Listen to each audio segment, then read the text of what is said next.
Hey there, I'm Distorting Reality, also known as DR, as the friends around would know me. This is a totally unscripted, just make it up as I go along video to show you just how I do the little animation processes, just how I make an animation. So, this is my default setup, I got the camera, I can render, whatever. And this is not what you normally boot up into Blender, but I just changed it because it's more convenient. So if I load in my most recent animation that I made as of the time of this video, I've got the giant Pauline, smushing Peach with a dice. Now if we just play this video right now,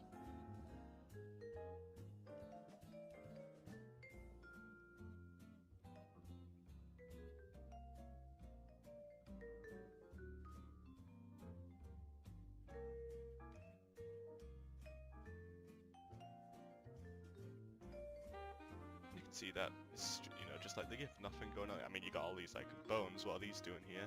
But I just wanted to give you a rundown of just about everything. So at the bottom, I've got my timeline, and I've selected everything, and these are all the keyframes that I made for this. I mean, it's obviously quite a few here with lots of moving objects, but when you got this, it's not much to animate with. So first of all, the scenery is just the casino from Super Mario 64 DS. I love those Luigi minigames, but I did, in quotations, enhance it a little bit, because before it was just this bland green. I'll show you. It's just a bit lame, this green background. So I added a plane and applied a texture. Loops a little bit there, but don't just ignore that. I cut it off so it just fit under the table and didn't like stick out or anything. So I did do a bit of cropping. I removed the floor, removed the table where Luigi would normally be, and yeah, that's just the background. I'm terrible at backgrounds. But anyway, the actual animation, it's kind of hard to explain because it's self-explanatory sometimes. But I got this model of Pauline, I got the dress version from Mario Odyssey, got her here, scaled her up, just a scale button at the top, easy enough. And obviously scaled the Peach down. Quite a big fan of this pose here, this kind of looming over. Now, there is a few things that I do to try and improve my animation. Because before, it'll just be up, down, throw. I mean, she's not going down there, but the thing is, I try to, I guess, give it more of a cartoony vibe even. So if you look closer here, it's not just up, down, well, I mean, mostly it is, but this bone here moves up and down, and this moves left and right, and this moves up and down, but off sync. So you'll see that when I go, it goes up and down a bit, like it delays. So when this is finished going down, this bone here, this continues going down for about 1 frame longer, and it creates this like bouncy effect. As for the face, like, it's quite simple here. I just made her head, there we go, a head follow where Peach would be. It's mostly, yeah. But the earrings, I kind of wish I animated them a little bit more, because they don't move here when they totally should have. They should have been wobbling here. But the main move here, not here, but this section here when she's like, yes, oh, I'm doing it backwards. But yes, there we go, that's when there's a little wobble. It's like, that's when you definitely need to. So, top tip, don't mess with the eyes. The eyes clip a lot. That's mostly why you may not see her eyes move at all. It's her head. And the blinking is just that eyelids like that. So there is dice. Like, there's actually, here's the thing. The dice are down here, quite big. And there's nothing in her hand, which I don't know if many people picked up on. But when she throws it, that's when the dice appear. So, like, game developers do it all the time. If something's not used, they'll just throw it away. I mean, in this case, Pauline's throwing it away, but you get the idea. So, here we go. The dice teleport and shrink into a hand, because those are some big dice, and they're supposed to, crush that Peach over there. But they're just too big to be in Pauline's hand, which is, when you see it from the perspective, it's not that bad. Like, you barely notice it. And just because it's getting closer, you'd expect them to get bigger, so you can kind of pull that off. Perspective is everything in this. So as they go into Pauline's hand, they are in there, and I manually edited every single frame that they're in the hand. It's not many, but it's the important part is that it grows and then comes out like that, And then here, around frame 40 is when they get a mind of their own and they start rolling. Now, this was a pain in the ass to do, because they just bounce. Dice go everywhere. That's the point of dice. If you look at the left die here, you can see it's a bit bouncy. It's not too organic, and I know I could have refined that a little bit, but it's hard to work with, really. This right dice, it's a bit floaty there. See, I'm nitpicking my own work now, but this is trying to be an animation breakdown. But here, this bit where it falls, that's really nice. I'm a big fan of that. And that's just about everything with animation. Like, if you think something doesn't deserve to be animated, like it's so insignificant, animate it. Like, this bit here, she's always moving her chest, no matter what. Like, even if it seems unnecessary, it's just that it makes her alive, it makes it organic. Because if she's not moving, then, you know, she's essentially just a skeleton. And even, like, her right arm, that's not used a lot, just moves, it just keeps going. I mean, if you see it, like, from this angle, it looks a bit weird, but from here, it's all about the camera's perspective. It doesn't matter what the audience doesn't see. So even if it looks like it's like, oh god, what's she doing with her hand? It's perfectly fine. Now, the next bit I wanted to do was the actual squishing. So if you look over here, if I can get over there, camera's a nightmare to using this, then you can see that even though from this perspective it seems that Peach is quite active, like, I don't know what to do with them. Like, they're supposed to be there by the end, and moving is not my forte, like moving characters like with legs and stuff. So I just had to move all these body parts. Obviously she's not very expressionate. It looks a bit weird there. But that's because, you know, the audience is going to see that. You see that this left end of the lip here is down, but this one's up. This is because the audience won't see this side. So if I go forwards, look, if I render that because you can't really see it too well, you can see that, well, in pixelated glory, that she is upset. But she's not going to see this other side, so what's the point in animating it? But yeah, she turns back, so that was my excuse to keep in her place. She turns back and then realizes, oh my goodness, there's a giant dice in front of me. You know, as most people think. So this was alright to animate. Like, this is personally my favourite part, and I think it's pretty obvious why. I go forward a few frames here. At first she just kind of falls over, but I realized when the dice was falling, if she was to fall and put her arms up, they would go beyond the dice and like stick out. I was thinking that could be cool at first, but then I thought, you know, I'd probably go against that. So as she falls, her legs move backwards like it's like the floor's suddenly made of ice. You barely notice this. This happens in like 5 frames, so it's just done. And those are the things you can kind of get away with animation. You just gotta like make up stuff as you go along and see if it works. There was a few challenges here, like when I go down, like first of all I gotta make sure her feet stay above the ground. This root bone here had to keep lifting, and she does kind of get a face full of dice. But as I said, like you barely notice it, and if she falls too quickly, it looks unnatural. So she just have to stick her head in a bit, just, you know, man up and just deal with it until she can. So when she goes down, the dice bounces a bit. This is essential. In my old animations, I would have not done this. It would just go, it would have just gone boop, done. But that extra motion there adds gravity to it, and that's something really important in animation, because everything's floaty. I could just put this up here, whatever, or it could be like over there. Like everything needs to have gravity. And if you give a sense of gravity in this world, it makes it feel more real. So sure, the dice look like they're bouncing on the moon, but when it lands, it feels a bit more realistic. And then Pauline celebrates at the same time with like a yes, her mouth opens there. And I kind of like that. I wish I'd showed her half more, because it really makes it feel like it's more of a casino area. So continue on, I believe frame 160 is when it changes. Like this swap here is massive.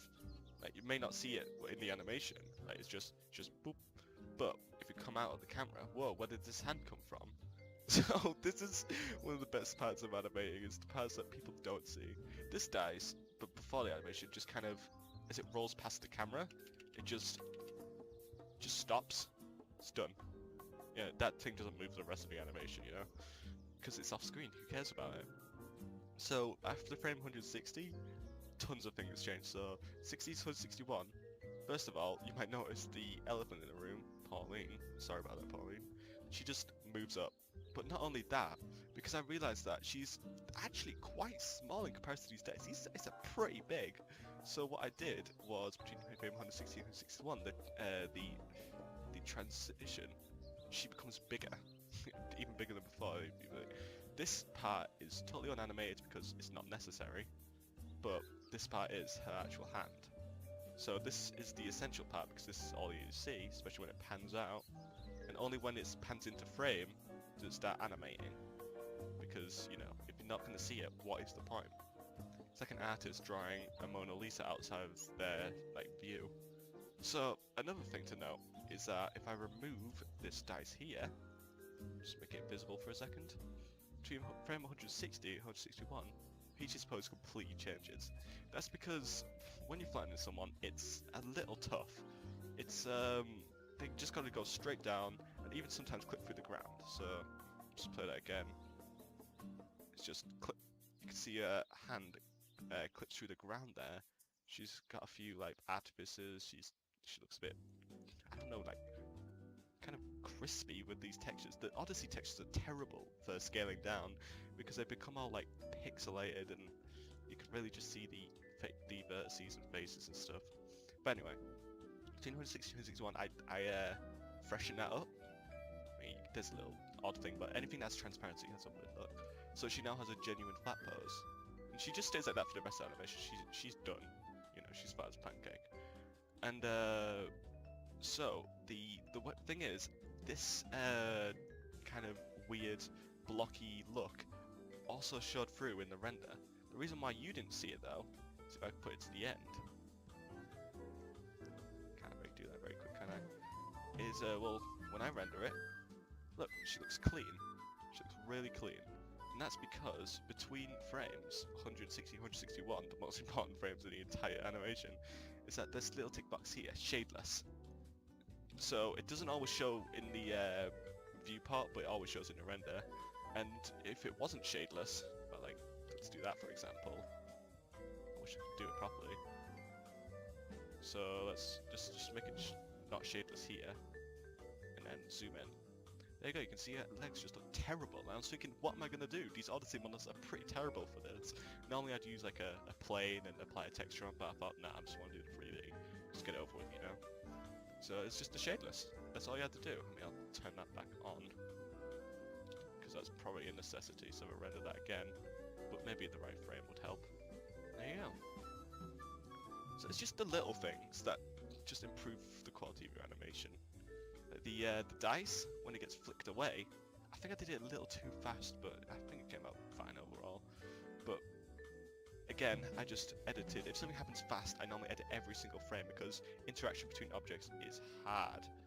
So you just so it's like what, how many frames is that? 1, 2, 3, 4, 5 frames of it moving, and it's gone.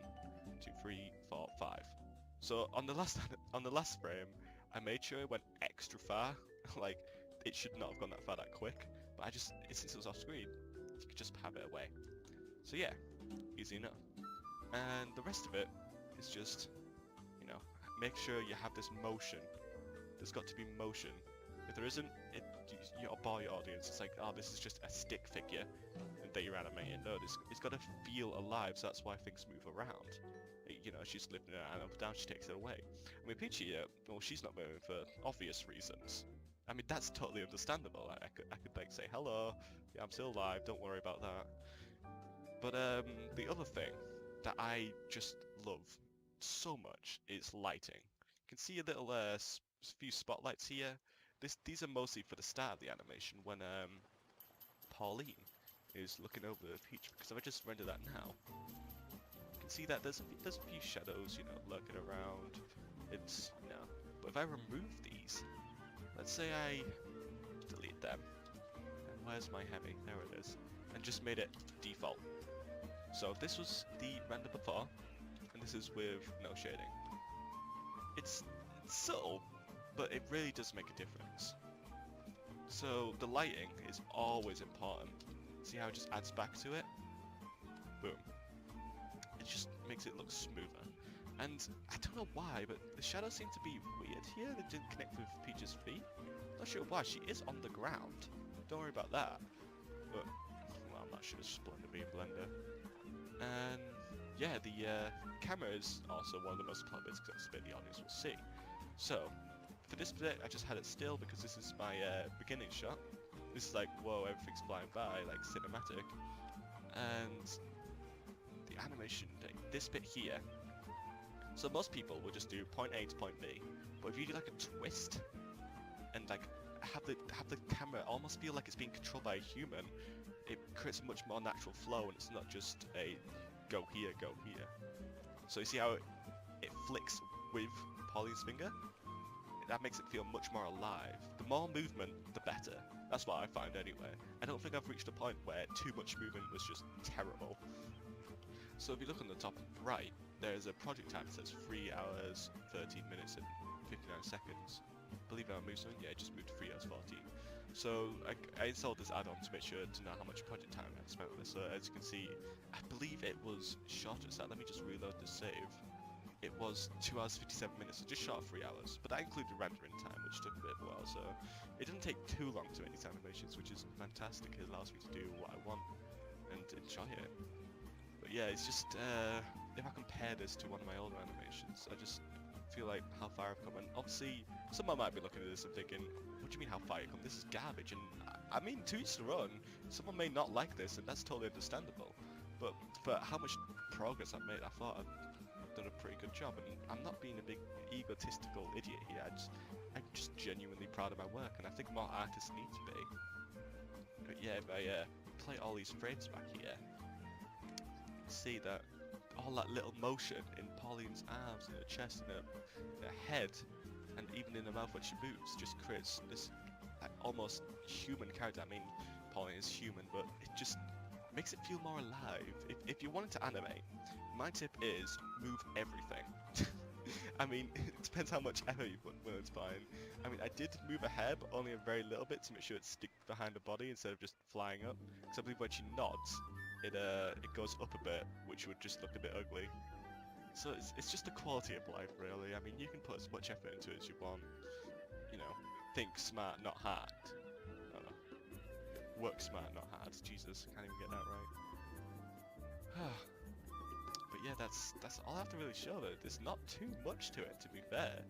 I mean, there's obviously all these bones and moving them, and that's a bit nightmarish. Even with Peach, you know, she's one of in the main shot, and even though you barely see her body, I had it move because it moved her hair as well. And it's especially important when she turned around, like, you know, what's going on here? There's giant dice passing by.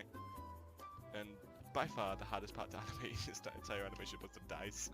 God, it was terrible. I don't have a proper sense of gravity in this, I don't believe.